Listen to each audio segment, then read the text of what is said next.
The welfare system of patriarchy did most men a disservice because things were handed to them, right? What they value the most is access to women, right? This is why they're all in a frenzy, because women are doing for themselves and men are not a necessity as they were when women couldn't do for themselves, right? They had to contrive ways to have guaranteed access to women, because that's what's most valuable. We are the vessel through which their offspring is born, right? Which they can extend their bloodline, not create a legacy. Children are not a legacy. What you create for the children is a legacy, right?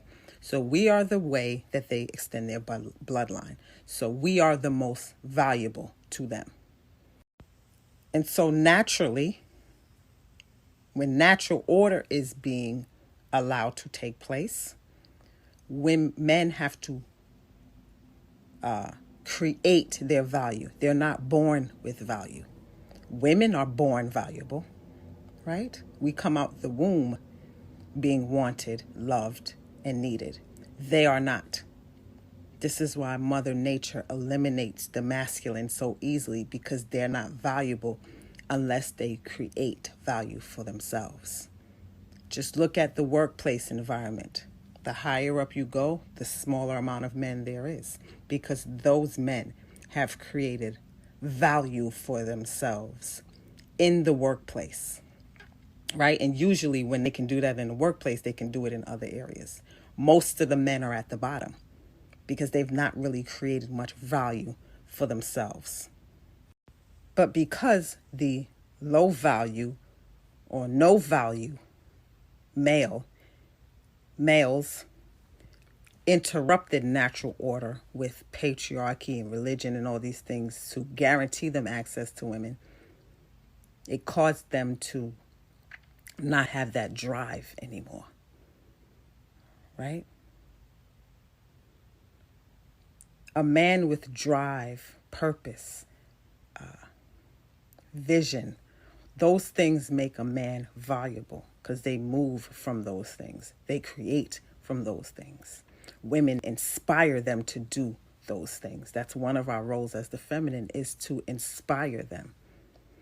It's too easy for them to gain access to women, so they're not inspired to do better. So they just all remain meandering at the bottom.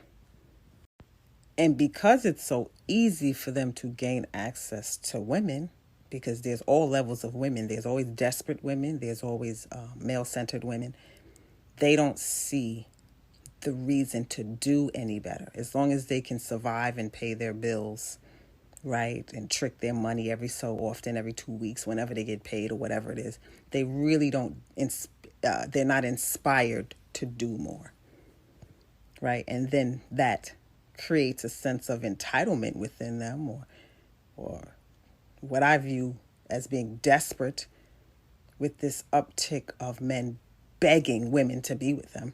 Basically, with all these podcasts and platforms, they're on there embarrassing themselves because they don't have what it takes to gain access to the women that they want, right? And instead of raising their value, they want women to lower theirs. Most men are either no value or low value. It's just the way that it is, right? And dealing with them lowers our value. This is what they use all the time. Or she slept around, or she did this, because men are the ones that lower our value. Them. You could have a super independent woman making all the money. If men can't gain access to her, she's still valuable. So they could talk all that hot shit about women being too independent or whatever. But if she's all of those things and men can't touch her, she's valuable, because they are the only reason why we lose value. So if you're going to deal with them, deal with the best man available to you, the most valuable man available to you, the strongest and the fittest, as nature intended. Because those men don't bring your value down. Most men bring your value down. That's why most of them should be rejected and allowed to perish.